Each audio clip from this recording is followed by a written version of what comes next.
Welcome back to the Shane Plays Let's Play series of Torment Tides of Numenera. We are in the Cliff's Edge area of Sagus Cliffs. It was an area that at the end of the last video I was like, oh, I haven't been here yet. So I'm going to check this out. We've been completing quests in areas we've already explored, but I want to make sure to clear this fog of war too. Can't have any fog of war in the game now. That would not be good. So here we go. There is a hawker here that gives free advice, blunt, tailored advice. Your breath is bad, just awful, like your tongue died in your mouth. Well, thank you very much. You're squinting. Don't do that. It'll give you wrinkles. You're very pretty. Now the bad news. Everyone is picturing you naked right now. Everyone. Okay. Well, that is quite the blunt advice and info. My house collapsed a few weeks back. Weren't much, but it were mine. Alright, let's see here. I paused the video for a second so that guy who walked by complaining about his house was just kind of stuttered across the screen, but you didn't miss anything else. Let's go talk to this intoxicated woman. Threads, shreds, tendons bending. If I don't stop, I don't hear the singing, the screaming choir. Wounds in the air, scabbing but never healing. He waits, he's there, he's always there, pressing. Lumen, a sickness in skin. Black sludge in my veins, in my throat, and my eyes. She doesn't seem very, very happy, does she? Maybe she's intoxicated, so because of these awful memories. Leave area. All right. What's this then? To Fifth Eye Tavern. A tavern? Mimovira Goon. I think Mimovira is the lady from the Bloom, right? Don't remember asking to join the conversation. Maybe you should walk away. Don't mind my scowling friend there. Doesn't trust strangers much. Okay. Here's a nice little... some sort of thingy. The continual rise and fall of the pistons on this device suggest a massive mechanical effort. Structural similarities with the pipes in the area hint at them being part of the same machine. All Okay. right. All right. Oh, what's this then? Madelia Glittering. Is she Fine. a vendor of some sort? It looks like a sign. What is a month's old layer of dust cakes this sign, which reads, Scour the wise, scholar of the iron wind. Okay, let's go talk to Madelia Glittering here. Hello, the dark-haired woman pauses, eyes taking in the composition of your party, and especially Matkina in an instant. Friend. She smiles at you from behind her table of trinkets. Your eyes are drawn to the three small rodents that lazily orbit her head in three floating balls. They take turns hovering just out of reach of the half-mechanical, half-organic cat perched on the woman's shoulder. Is there a cat? Let's see. I can't zoom in to see the cat. All right. The smile disappears from her face as a small tremor runs to the ground beneath your feet. That's the 7th time today. She glances nervously at the remnants of the structure next door. When that one fell, I heard them screaming, shrieking like the wind was tearing at their bones. It's probably about the sticha, because the sticha are digging and causing houses to collapse. The sticha are these underground creature thingies. She idly turns a couple of the curiosities on her table so light catches on the various planes of materials. Then the smile returns to her face. Come, tell me which of my treasures speaks to you. Have you seen an escaped slave girl nearby? She gives you an odd look. Don't tell me why you're asking. I don't want to know. There are children running around here all the time, at all times of day, but I couldn't tell you one from another. And as to whether they escaped or not, well, she shrugs eloquently. All children are running from something. Okay. Tell me about the escaped slave girl again. She could be here. Children only interest me when they have shins to spend, and I never question where they come from, child or coin. How much for one of the rodent globes? You mean Bay, Boo, and Bayo?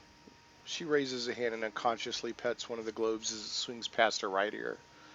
The tiny creature inside squeaks and scampers in a tight circle before the globe drifts out of sight.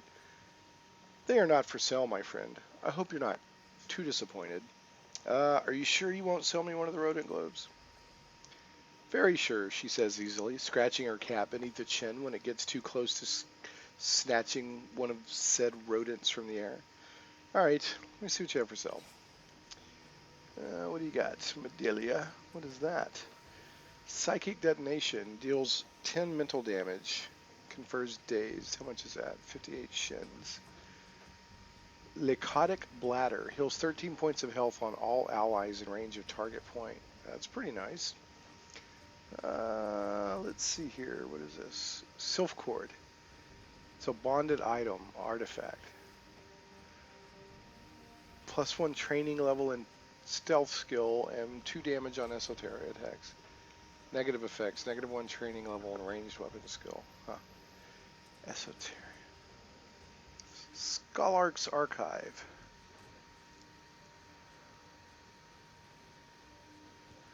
+1 training level in lore, machinery skill, +1 training level in lore, natural skill, +2 damage on esoteric attacks, +1 damage on effort applied, max +8 on esoteric. It's pretty nice, but you get -1 training and persuasion and -3 initiative. Esoteric. Trying to think of what esoteric is in Numenera game terms. Heals 6 points of intellect. Yeah, probably want that. Hyper lutriated force. Heals 6 points of might. Heals 16 points of health. 3 points of intellect. I seem to run out of intellect in this game a lot, so I'll probably buy some of that. So yeah, I'm gonna buy that.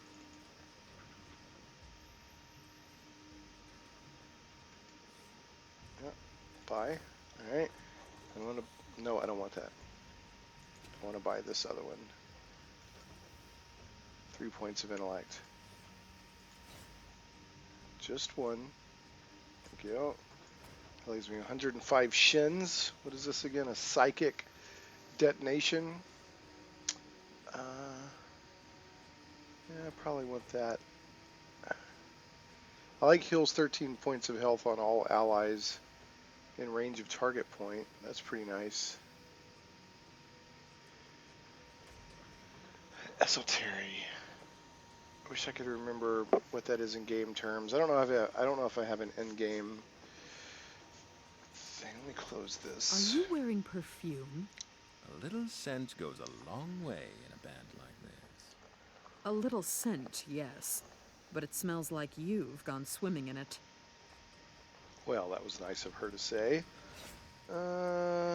Inventory, journal. Doesn't look like we have a glossary or anything like that. So let's look at her. Esoteric. Deals physical damage. Trying to remember what esoteric is in game terms.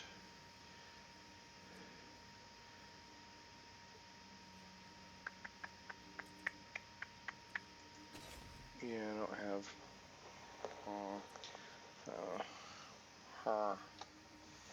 Alright, so I went and looked it up real quick. It's kind of what I was thinking. And esoteric is the quote-unquote magic of Numenera. It's just super highly advanced abilities or technology or abilities that technology gives you. So let's go back to. Let me see what you have for sale. +2 damage. So I guess if you use an esoteric to make an attack that does damage, you would get +2 on it. And this also gives you +2 damage on esoteric attacks. Max +8.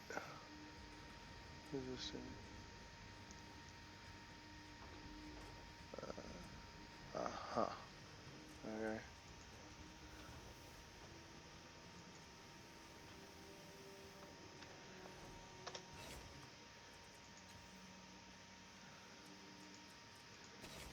So she's got what? Flash.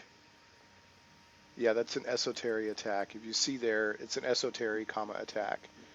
So even on a miss, deals 8 physical damage to all enemies struck inside the radius. Even on a miss, deals 1 damage for each level of effort applied. So if she had one of those items that increased her esoteric damage, then that would help her out.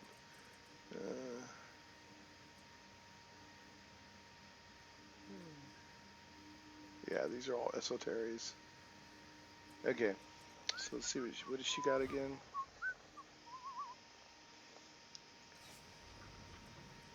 I kind of like this. Deals 10 mental damage and confers daze to all characters in range of the target point. Kind of okay with that. Plus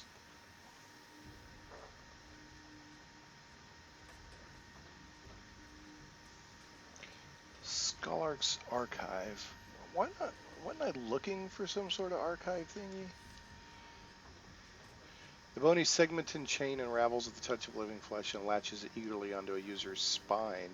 Once attached, the user will sense the presence of another mind within their head that is wise, knowledgeable, and contagiously rude. Well, so you get +1 in machinery, +1 in natural skill, +2 damage, +1 damage per effort applied, max +8 on esoteric, but you get -3 on initiative. Ooh, I kind of like it though. Kinda like it. I don't want to sell this. I don't want to sell that. How much? I got 105. What is this?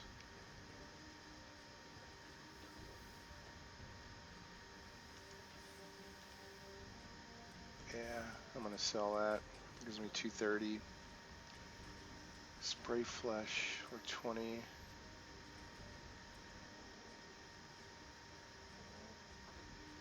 I don't guess I can place that in there, can I?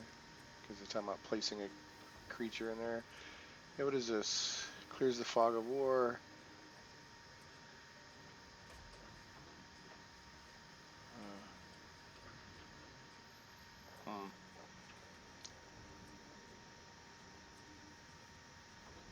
I'm gonna have to sell one of these two. What do you got? Nobody has any ciphers but me. Do I really... Panoramic capture wall, do I really care about this? Clears the fog of war in the current area. I don't think so. I'm going to sell that. Now I've got 320, and I'm going to buy this. Absolutely, I'm going to buy this. Yep.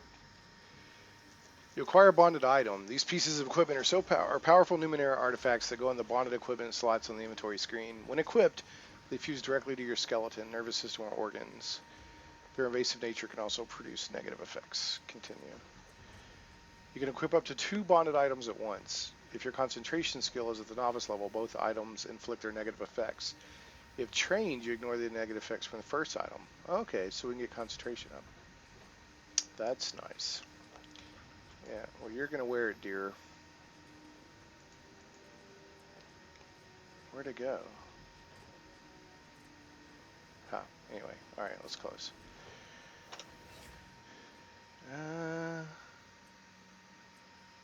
There it is. I'm going to give it to her.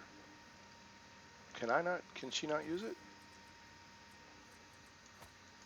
There we go. You're totally going to wear this. Now it's bonded with you, dear, whether you like it or not. Alright. So now she should be pretty nasty on. So it knocked her persuasion down, and she gets -3 initiative.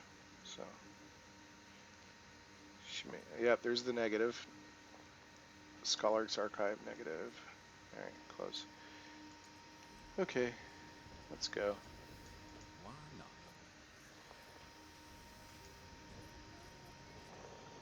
What is this saying?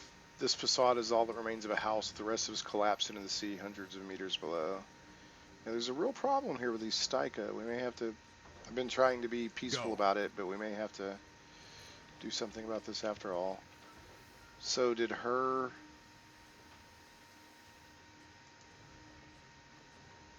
Scour the Wise, Scholar of the Iron Wind. So did her little shop or whatever collapse, it looks like.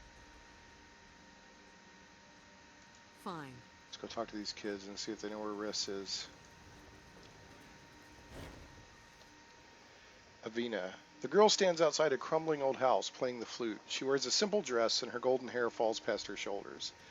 The melody she plays is gentle and soft, but it somehow carries to every corner of the street. As you approach, she stops playing and smiles up at you with large green eyes. Shins for a song, sir. How much? It's 8 shins for a sad song or 12 for a happy one. Why are sad songs cheaper than happy songs? Because there are more of them, sir. Can I ask you some questions? All right. Is this your house? Who lives here? Zeb and Nim and I live here, but it's their father's house. He's away. She looks back at the house. I wish you'd come back and fix it. I think it's going to fall down soon. Now look at this. You can see pipage in there. Or something. Pipes or something underground. The house is in bad shape.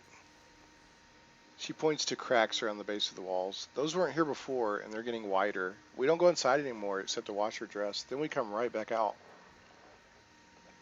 Where did Zeb's father go?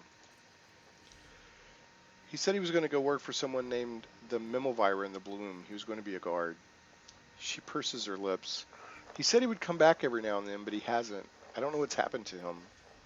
All right, tell me about yourself. I was from outside the city, but I've been here with Zeb and Nim since before their dad went away. So now I'm from here. Do you know who lived in the house next door? A lady named Skora. She was a nano-sorceress, but a nice one. She let us look at all the things in her workshop.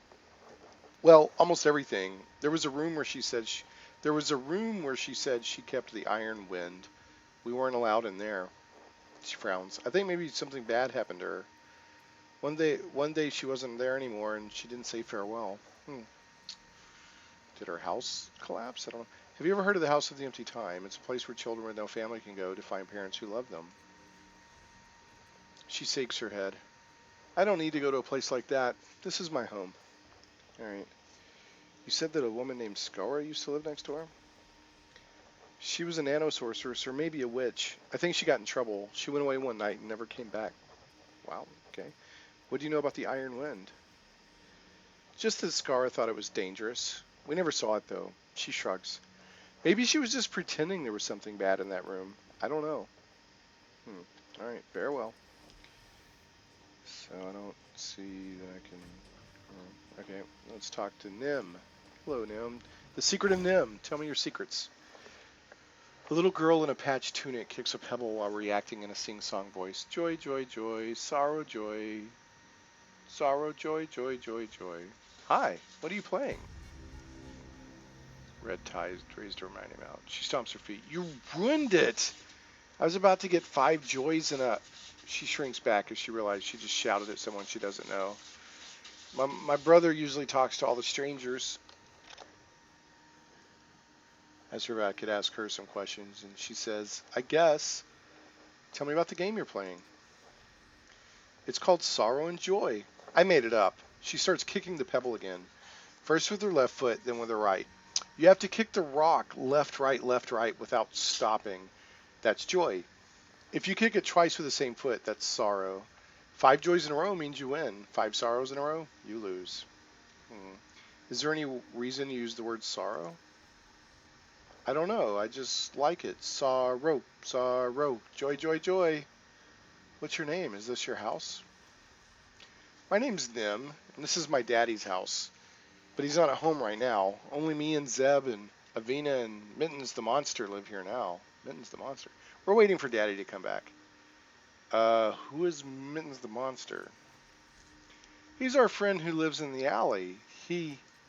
Zeb turns toward Nim suddenly. Nim, I told you not to talk about Mittens.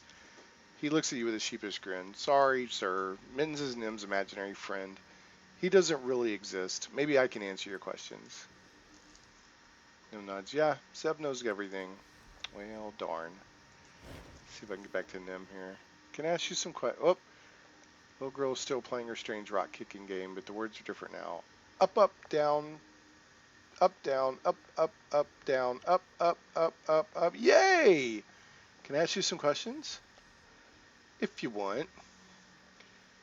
Your game has new words. Did you change the rules? Yes, it's an all new game. She kicks the pebble. Now if you do it right 5 times, your house stays up. If you do it wrong 5 times, it falls down. Makes it scarier. Huh. Tell me about Zeb. Zeb is my big brother. He takes care of us. He has a knife. Oh, tell me again about Zeb. Zeb is my brother. He watches out for us until Daddy gets back. Who is Avina? She's my sister who isn't a sister. She plays the flute. Who is Avina again? She's my big sister who isn't a sister. Right. Where is your father? He's in the bloom being a watchman. He's coming back any day now. Huh. Can I ask about your neighbors around here? We don't have many neighbors anymore. Most of them went down the... Her brother interrupts. I can tell you about that, sir. Ask me. Huh. Nim opens her mouth as she's going to continue, glances at her brother, and then closes it again. All right, farewell. All right, let me talk to Captain Interrupting Zeb here. Zeb.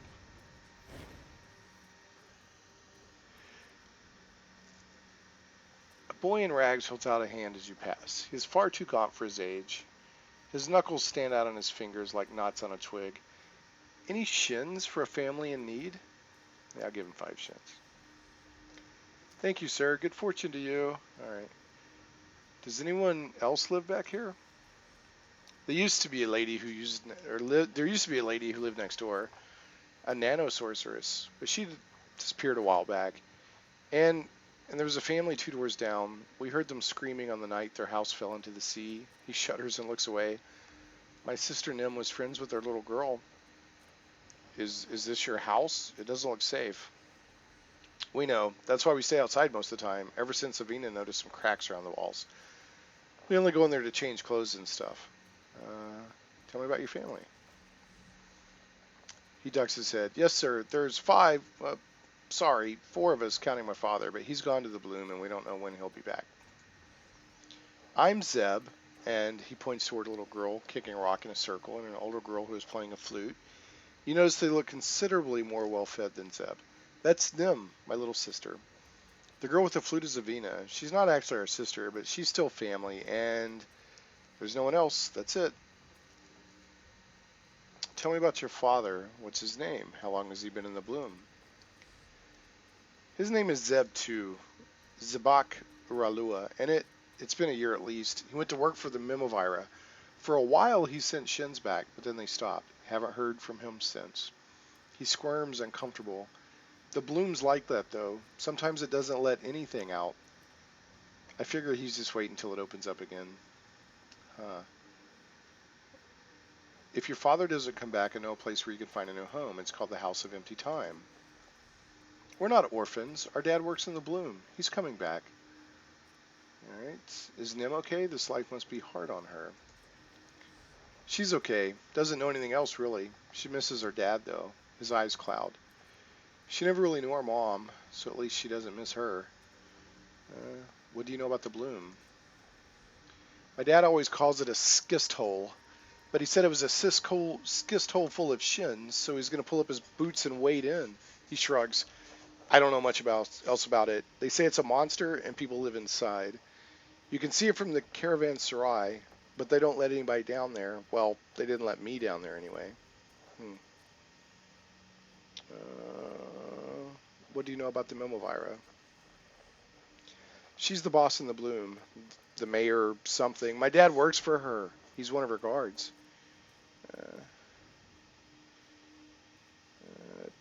Tell me about Avina. She's been with us since before Dad left, but she's never said where she came from. Maybe she doesn't know. He looks across at Avina. I'm glad she's here. She notices things. Better lookout than I am. And she catches a lot of shins with that flute of hers, too. Right. Now, let me ask you something else. Can you tell me anything else about the area? Hardly anybody comes through here anymore. It's nice and quiet, I guess. Better than the rest of Cliff's Edge. All right, farewell. So he said that there were 5, no 4 family members, and she said something about Mittens the monster who lives in an alley. So there's something going on around here with all that. Their house does look pretty janky. Far below you can see a ledge jutting out from the cliff face. A collapsed tunnel appears to have been once used to access the strange objects cradled in the corner. Doesn't look like any way to get there. Yes. Oh, there's Mittens the monster. The Stika. Stichus. I thought they were Stikas. Let's go talk to the Stika. Eggs. Huh. Partially hidden in the trash of the dump is a frightened Stichus. Though it doesn't look like the other Stika you've seen, its chitin is weak and soft and its claws are small and malformed. It stares at you from its hiding place and chitters incomprehensibly. Tidal Surge requires trained tidal affinity skill. Unearth the buried knowledge. Oh, I can't do this. What are you? The creature makes vague motions with its claws and emits a series of clicks and wet, guttural noises. Oddly, you smell dust and lightning. Some of the sounds are reminiscent of a human with digestive trouble, but you're fairly certain it's some form of language. Where are you from? A series of gurgling sounds emerge from deep inside its belly, punctuated by a concussive grunt, followed by a scent of sparks struck from rocks and metal. It isn't clear whether the Stichus understands you or not. Alright. Can you tell me anything about this place? The smell of coal dust and rotten metal surrounds you, and it takes you a moment to realize that the Stichus emitted the scent. Okay, leave it alone. So there's Mittens the monster. We're going to leave it alone. Oh, what is this? Yes. Oh, I'll take them shins. Thank you very much. So what's up with these eggs? Proportionally speaking, the creature that laid these eggs must be truly formidable. So they're not the Stika's eggs. I'm not gonna... It seems like maybe the runt of a litter, or, you know, like a deformed Stika that was pushed out of its clan or something. I don't know. Let's take a look here. Judging by the tile, shingles, or bricks that are piled here, these are the remains of collapsed buildings, carefully pushed out of sight. Yeah, so this is not good. All these buildings collapsing is definitely not good. Yes. Now. I met Mittens.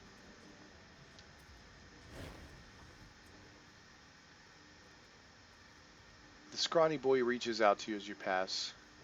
Sir, please, sir, I know you saw the Stichus hiding in the midden. Please don't tell anyone about him, sir. He's not doing anyone any harm. Making a note.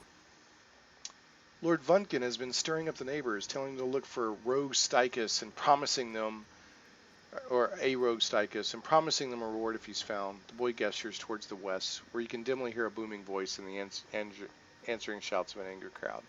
They think the Stichus is dangerous, but he's not. You saw his hands. He can't dig like the others. It's not him that's bringing down the houses. What is this Stichus to you? We found him, sir, my sisters and I, and he was so pitiful, near to starving, near to dying. We've been feeding him old devices and power cells ever since, but we've got to get him out of there. The neighbors will find him soon, and that'll be the end of him. You feeding power cells? Stika eat electrical energy, and we can't find nearly enough. He's starving. Do you have a plan to help him escape? No, sir. We can't just walk him down the street, or that fat little lord would see him. Not to mention the neighbors. They'd kill him for sure. Alright, I won't tell anyone. Your secret's safe for me. Thank you, sir. You're a lifesaver. Sir, now if only we could get him to safety. Maybe I can find a way to get him out of here. Yeah, gold's definitely like compassion. Could you, sir? That would be wonderful. If you can find the other Stika, maybe that'll help him escape. I heard that some of them were down in the underbelly, but I've never seen them myself. I'll try. Thank you, sir. I had a feeling I could trust you. Alright. I'll handle it. Yeah, we've got to figure out this whole Stika thing because they're jacking up Cliff's Edge pretty bad. I mean, that really is legitimately a problem. You know, these houses are collapsing.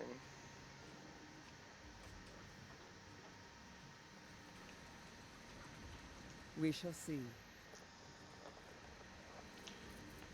Explore up here, and then we'll go check out this tavern. Sell your stolen goods. I know that look. Wondering why the levies aren't all over me, eh? Trade secret, plotter. Wonder why no one's reported me. Maybe they tried. Maybe they can't. Stop looking at me, Tiber. It's not going to happen. Can't a man enjoy the presence of a beautiful woman?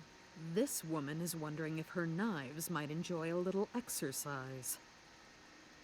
I'm thinking that's Matt Tina that he's looking at. I'm not positive. Unless we got business, Gus, I'll see the back of you now. Go on. Well, Yes. I never had a chance to do business with you, Mr. Rude. That looks pretty cool. Look at this going on here.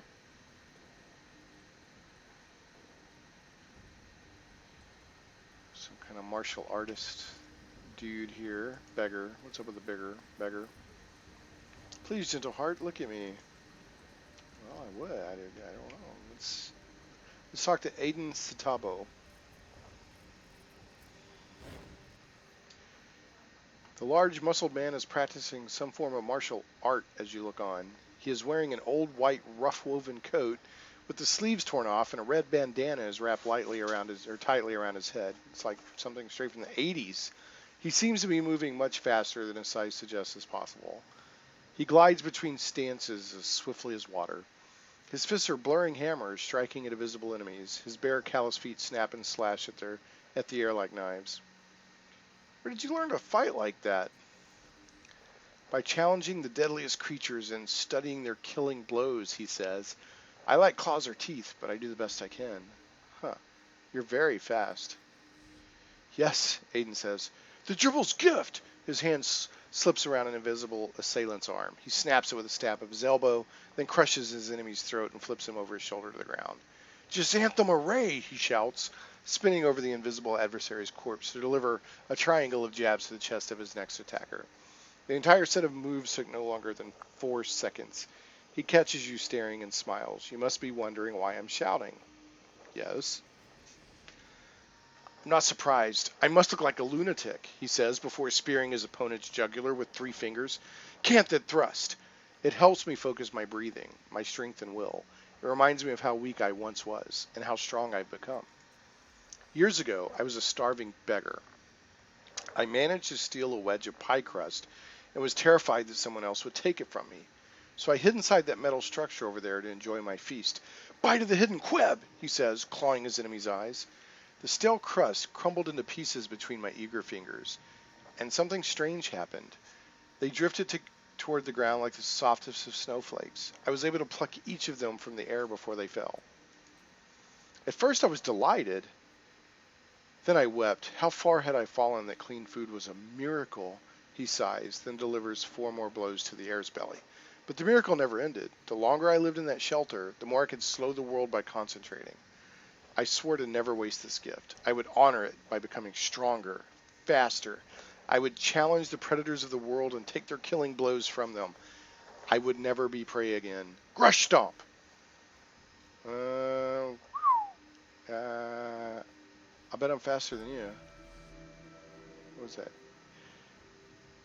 Something happened. Silvertide went up. You're not the first to think so, he says, casually, snapping an assailant's neck. I should warn you that all the others are dead.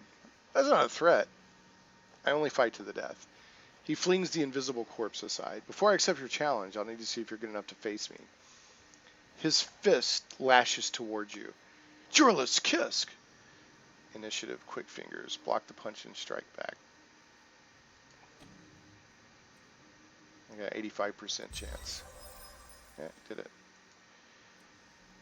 You bat his fist aside and aim yours at his nose. He lowers his head, dashing your knuckles off his forehead. I underestimated you, he says, an odd light in his eyes. That won't happen again. Tell me when you're ready for the next round. Why do you insist on fighting to the death? I fight to learn my opponent's most powerful techniques, he says calmly. How can I be certain they'll use them unless death is on the line? Huh. Have you seen a 10-year-old girl with dark curly hair? I'll remember that. Yes, he says, bowing his head. I've seen her crawling out of a fissure in one of the collapsed houses in this district. She's likely hiding, but I did not pry into her affairs. Where did you see her again? Hiding in a fissure in one of the collapsed houses in this district. Okay. I'm ready for the next part of your test. So am I, he says, nodding gravely. Prepare yourself. I will not hold back this time. Dabiri's assault! He launches a two-handed blow at your face. All right, parry and counterattack. Going through all my right here. Success. You lunge into the attack, driving your arms up between his fists and pushing them apart. One hand whips around the back of his neck and pulls him into a range of your forehead. Crack! He stumbles back, blinking, smiling. You're ready. Well, have I passed all your tests? You have, he says, but I'll remind you one more time, this will be a fight to the death. He draws 1 foot back, settling his weight on it. His hands come up and draw apart, tightening into fist. Are you certain you want to do this? Maybe later. Good, he says, or nodding. Think it over. I would only have you commit to the fight with your whole heart. All right, farewell. All right, I'm going to save scum here a little bit. First of all, I'm going to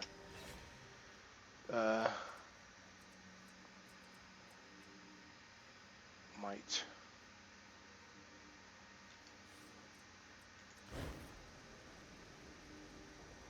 Here. Now. Oh, I wasted that. I meant to do speed. Oh well. Dang it. That was a waste. What is this? Speed. There we go. Use item. Here. Now. Alright, back up to 7. Alright. Actually, is it... I think it's... Is it... Yeah. Quick save. Alright, let's see if we can fight this guy. I don't really want to kill him, but... Let's talk about the duel again. It's a fight to a death. No surrender, no mercy. Are you ready? Yes. Very well. The challenge has begun. He regards you with the serene eyes of a predator, chest rising and falling. A warm wind tumbles across the stones between you. He flows with it, spinning away from the ground. His foot slices towards your head in the blur. Time slows as if the universe is holding its breath. I don't think I have quick fingers or smashing. I'll say fist of the last cast off. Ooh, only a 65% chance. Yeah, I got it. You lunge beneath his scything foot and slam your fist into his throat. He tumbles gracelessly to the ground, choking. Time resumes, flowing through you, and you feel some of Aiden's inhuman speed melding with your own reflexes. Wow. Last cast off permanently gained 1 speed. Maximum speed pool is now 9. You have 1, Aiden says when he has regained some of his breath. Finish it. And rob the world of your talent? Never. I see, he says, lowering his head troubled. Perhaps I should have shown my other opponent the same mercy. Instead, their talent is lost forever. He staggers back up to his feet and resumes training. Gold Tide raised a moderate amount. Usually it's a small amount. Dearest, the man did try to kill you. The least you could do is return in the favor. That's Calistage. I think you've missed the entire point of fights to the death, brother. That's what Makina says. Tiber, I do thank you for not robbing the world of his talent. This square is a better place for the sight of him jumping around and flexing. Okay, so that was kind of cool. Let's talk to him again. Do you want to duel again? Not yet, he says with a cough and a slight smile. I'm still recovering from your last lesson. I might not survive the next one. Okay, farewell. He said something about a shelter that made him quick. On my way. I like this sculpture. These 3 triangles float serenely above a scuffed stone basin. You can't help noticing that the citizens of Sagus are giving this monument a wide berth. The largest triangle shines brightly, radiating a soothing warmth. The middle, darker one hovers above it, turned slightly away from the first with what strikes you as disdain. The third is a small, dryly amused, and so deeply indigo as to be nearly black. It's removed from the first 2 triangles. You hesitate. You were sensing emotions from these objects, intent. Something is strange here. Crouch to look at the stone basin. The stone is cracked in places, but far newer than the ancient shapes that float above. You suspect that the citizens of Sagus added the basin to make the triangles look less out of place. Oh, interesting. Okay. touch the large triangle. You reach out and time slows. Your hand drifts past individual motes of light dappled dust, moving into the warm glow of the large triangle. Calm warmth bleeds up your arm when you grasp the edge of the triangle. It's somehow rigid and flexible at the same time. You blink, swaying. In the half second before you open your eyes, you hear the thunderous crack of wood on wood and the rumble of distant voices. You snatch your hand from the triangle. Touch it again. Soothing warmth creeps up your forearm. You find it hard to focus on the questions that trouble you. Okay. Study the medium-sized one. Staring at this triangle is disorienting. The longer you stare at it, the more you feel a tight, coiling sensation in your own head. Standing on your toes and stretching, you manage to brush the triangle's icy face with your finger. The air thickens like a weight over you, and you struggle to keep your eyes open. Between the thumping of your heartbeat, you hear thousands of purposeful, rhythmic footsteps treading endless stairs toward the peak of a vast, echoing room. So we heard the crack of wood and lots of voices, and now we hear thousands of purposeful, rhythmic footsteps treading endless stairs toward the peak of a vast, echoing room. All right, examine the smallest one. The tiny object spins slightly faster than the others. The more you stare at it, the more you sense a growing presence in the air, the icy regard of distant eyes. You blink, and a strip of light unwinds ahead of you like a path through infinite murmuring dark. Behind you is an ever-shifting zoetrope of linked, motionless yous. It is your past, you realize, every second of it, every choice pouring out of you and trailing away into the black. You open your eyes. You're back at the stone ring, still touching the triangle. All three of them are watching you. You blink again. The strip of light, the surrounding darkness, and in the valley between the slow pulsing of your heart, you hear the murmurs of countless witnesses, the raised voices of your past and future companions, the heated condemnation of enemies you haven't met yet, and above it all, a trio of voices, one warm, one cold, and one dryly practical. They are speaking a verdict, but you can't hear them over the din. Shout for silence so you can hear the judges. You bellow into the dark, clenching your fist, and the crowd instantly falls silent. So do the judges. In the echoing silence that follows, that you realize that you are alone. You always were. You stride on. Well, red tide went up a little bit. The path unravels before your every step. Your past unspools behind you. Stay on the path, see where it leads. I got some blue. You follow the road. Casually, you look to the right, and the path at your feet flickers as if anticipating your new direction. Clearly, your choices define this road's course and not the other way around. You open your eyes. The three triangles hang in there exactly as they did before, unmoving and silent. The vision is gone. And yet, you can still feel the choices you've made, curving away behind you like a string of jewels. You straighten, moving into the future breath by breath. Blue tide went up a little bit. You suddenly notice a message carved into the stone ring beneath the triangles. Judge yourself. As you watch, it slowly fades away. Well, that was interesting. All right, examine the small one again. It spins on, and this time the presence you sensed is gone. It spins, seeming to pull your thoughts along with it. I'm looking at the different triangles. Soothing and warmth creeps up your forearms. Okay, I don't know. We'll step away from it. I got 3 XP and some red and blue tide out of that, so I don't know. Very interesting. There's, lots of clever little interesting things in here. There's no doubt of that. Loss of self. This young woman clutches herself and growls, low and continuously, under her breath. Pearly white light shimmers from a vial on her wrist, and her eyes are red-rimmed, as if she's been crying. You've never seen her before, and yet your hands are sweating, and your breath catches in your inherited chest. Shame burns your throat, hot and sour. Your body recognizes her, even if you don't. Loss of self. Leave me alone, she mutters. And it's a moment before you realize she's not talking to you. You took my face, stole my family, whisper at me in my own voice. Isn't that enough? Isn't that... She breaks off when she sees you. She's in my head, and she won't shut Up. Talk loud. Talk loud over her, or talk over her so I can hear you.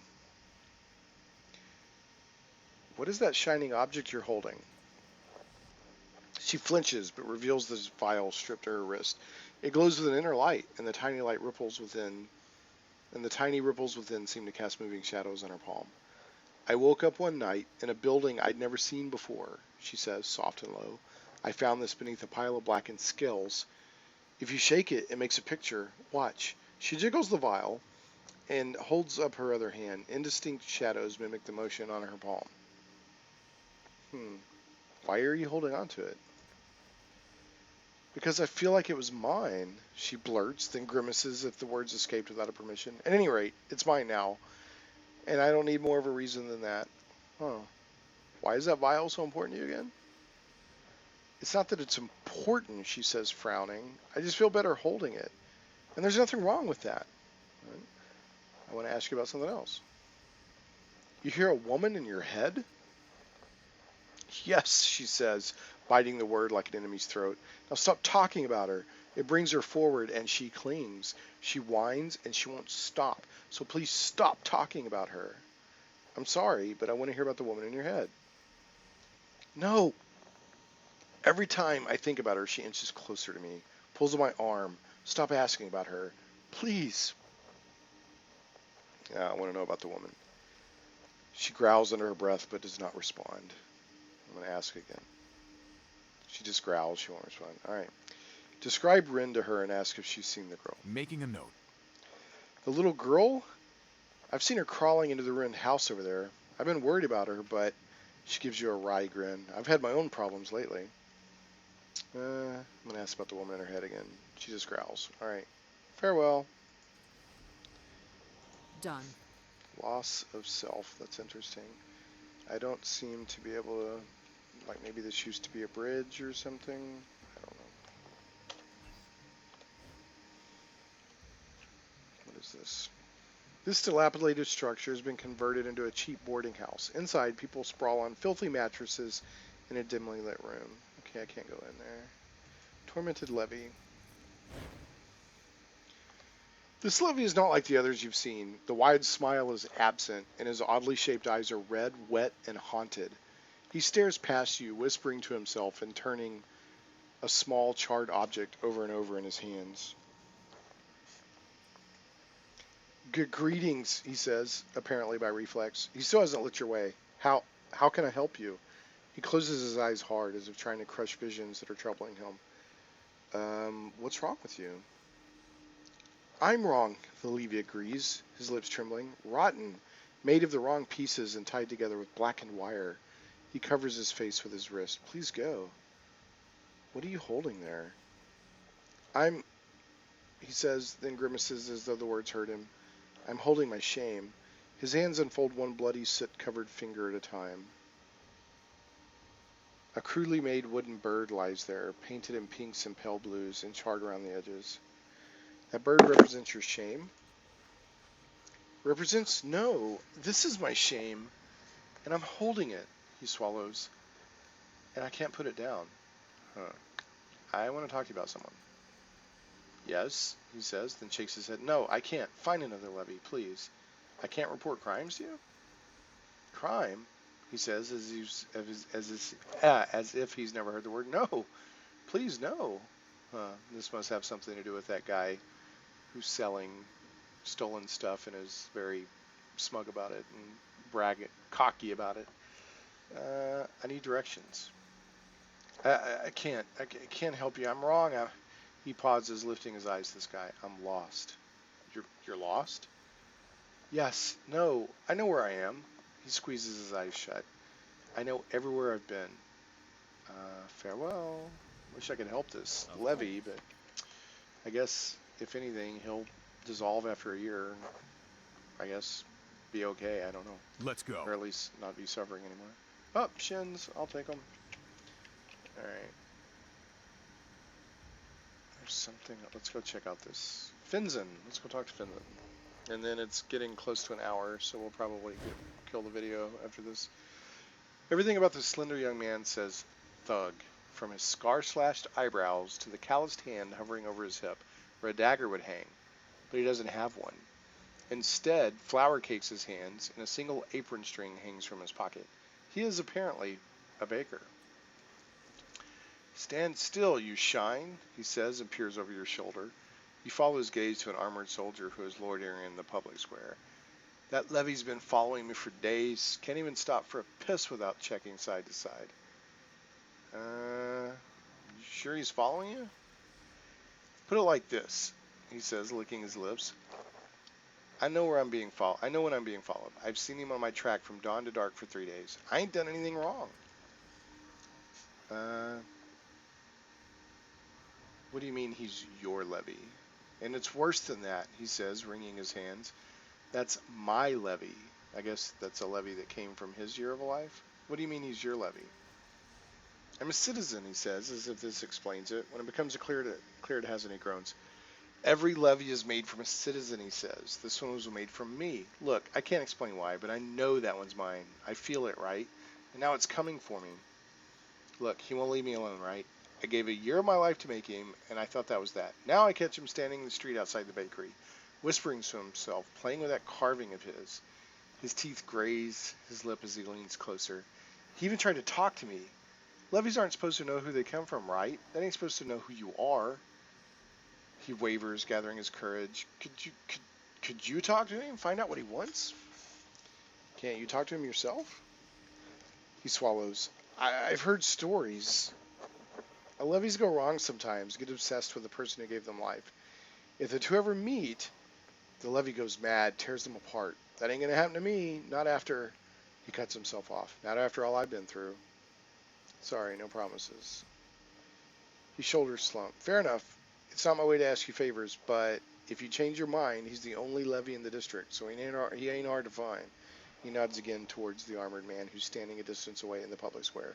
Plus, he ain't smiling like the others, and he's holding some charred wooden thing in his hands. Making a note. Anything else? I don't understand why you think your levy wants to murder you. Look, he begins, obviously struggling to frame his explanation. Look, he tries again. Look, you don't track a man for days and days unless you want something, yeah? Maybe you like his shoes, you're curious about how many shins he's got. Now, I don't have any shins. My shoes are older than me. The only thing I got that's worth anything is my life. Anyway, I told you about the stories I've heard. How sometimes levies go wrong. He shudders. You take a look at that levy. Everything about it is wrong. How do they create your levy? His eyes rove past your face and snap back. Look, people who want to be, respectable in this town, they become citizens. The way you do that is you step into this glass chamber. Takes a year out of your life, they say. I figure it squeezes that year into human shape. Don't know how. Wouldn't pay 2 shins to know. What is normal behavior for a levy anyway? There, he hesitates, raising his hands as if he's trying to contain his response before he lets it escape his mouth. They work for the people who make the laws, right? And if someone breaks those laws, they track them down. Always smiling, mind you, figures that my levy would be an unhappy kind. Okay, farewell. Let me talk to this guy again. Something's not totally legit here. Alright. I'm going to interact with this device. The silent ancient machine casts a long shadow. As you study it, your breath stutters in your chest and your hands shake. You can't help feeling as though you have stood in this exact spot before. It looks like the same devices that were in Circus Minor, or whatever, when I first came to the town. Anyway, take a closer look at the maker's mark. It's that same one. You run your hand over the coiled sigil. There's a panel here, but it's rusted shut. Examine the device. A jumble of mismatched parts make up this once functional generator. You notice a familiar circonate symbol etched into the metal like a maker's mark. Leave generator alone. Yeah, this is very similar to the other ones that were examine the device. Yeah. It's very similar to the other ones that I found when I first came to the city, I'm pretty sure. Alright, let's go back and talk to this levy again.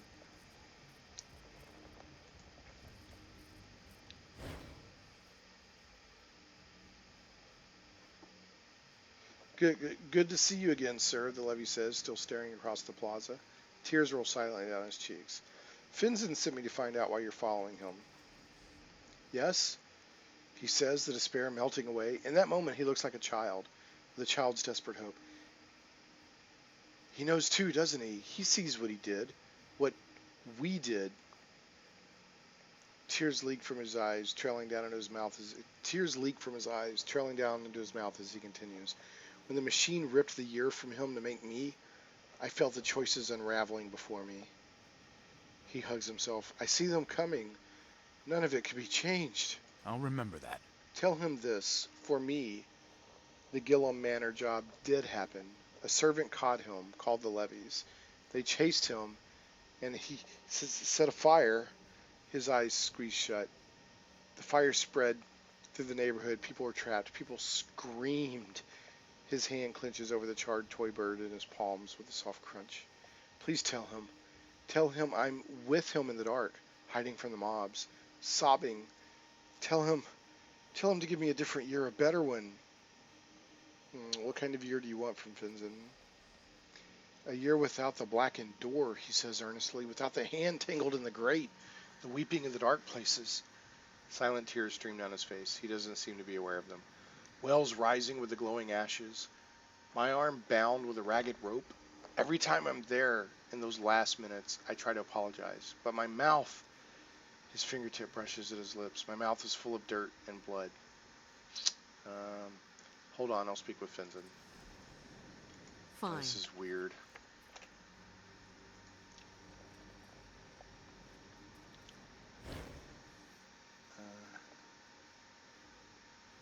I've spoken to the levy. He mentioned something about a Gillum Manor job. He what? Finzen says, going pale. Keep your voice down. You tell anyone else about this? No? Good. He lowers his voice. I have to be unspecific about this, understand? Before I became a citizen, I wasn't a nice person. I took things for money. And just a few weeks ago, certain people told me they wanted to rob Gillum Manor. He grimaces, rubbing his neck. I was going to do it, but then I became a citizen, gave up a year of my life to create the levy. That levy. Something changed, he says, frowning. All of a sudden, I couldn't get the dangers out of my head. How thick the levy patrols were, or how the captain herself was looking into one of my older adventures. He plays with the apron strings hanging from his pocket. So I canceled the job and started working in my aunt's bakery. Never did the Gillum job, and that's the truth. The levy is seeing what would have happened if you did the job. He wants another year from you. Making a note. Oh, I get it, he says, rolling his eyes. It's a shakedown. Give me a year, I'll tell him what you did. Well, I ain't done anything. I never killed anyone, and I don't know him nothing. I can't keep handing out years like they're free. Based on what he said, it sounds like becoming a citizen saved your life. And that was my decision, not his. I'll remember that. He groans. I'd go up to Government Square and tell the captain of levies what he's up to, if I had any way of explaining it. Hey, your levy is following me around. I think it's because he's haunted by my criminal past. What good would telling the captain of levies do? Levies ain't supposed to follow their citizens around. They ain't supposed to get all weepy either. Telling the captain would take care of the problem for sure, but I ain't about to try it myself. You want to try talking to her? She's at Government Square. I'd rather not. Persuade. Give the levy another year of your life. You started fresh. He should get the same chance.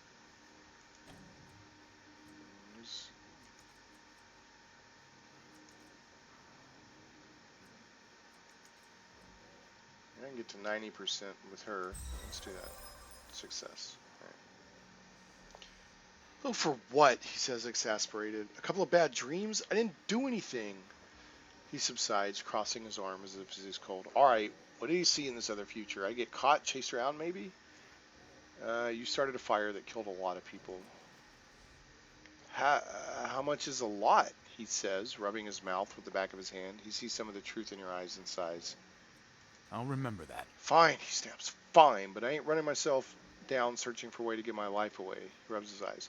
The levy machines at the Order of Truth. Go talk to the Scholarks since you're so hungry for this.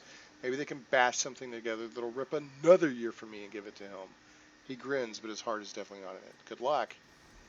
All right, let's go talk to this levy again.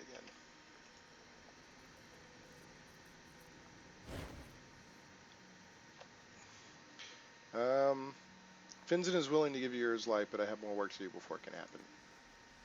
He bows his head and nods wordlessly, tears speckling the ground between you. All right, farewell. Okay, I'm going to end here. We got those stairs to go up. We got this to go up and check out. We've still got this tavern to check out. This whole other area. So there's still a lot more Cliff's Edge to figure out. I'm probably going to go up and check this out next. This will be our next thing to do.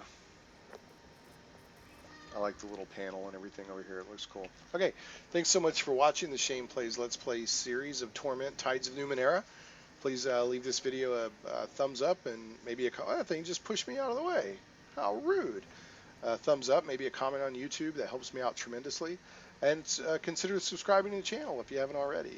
Post a lot of different content here, not just Let's Plays, but definitely Let's Plays as well. Anyway, thanks so much, and we will catch you next time on Shane Plays.